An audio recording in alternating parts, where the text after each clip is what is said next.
আসসালামু আলাইকুম। আশা করি সবাই ভালো আছেন। আজকে আরেকটি নতুন ভিডিও নিয়ে চলে আসলাম। আমাদের এই কদু গাছের গতকাল সারাদিন বৃষ্টি হয়েছে। বৃষ্টির পানিতে মোটামুটি এগুলো সব ধুয়ে মুছে পরিষ্কার হয়ে গেছে, যত ধুলাবালু ছিল। এখানে দেখা যাচ্ছে আমাদের অনেকগুলো গাছের ডগা বের হয়েছে। এখানে কি বাইজিৎকেও দেখা যাচ্ছে।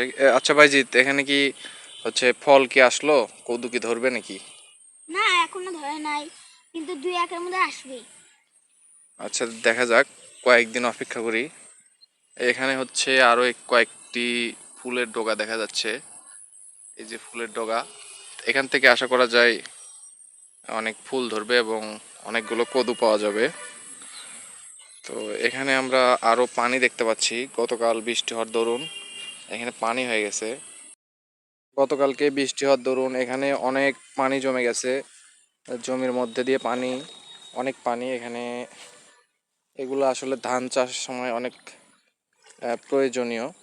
যখন ধান চাষ করা হবে তখন এগুলো অনেক দরকার হবে।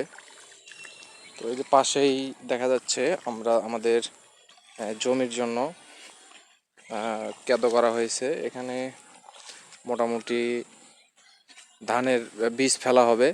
তখন বীজ থেকে যখন বিছন হবে তখন আবার এগুলো জমি প্রস্তুত করে লাগানো হবে। তো ততক্ষণ পর্যন্ত আপনারা সাথেই থাকুন। ধন্যবাদ সবাইকে।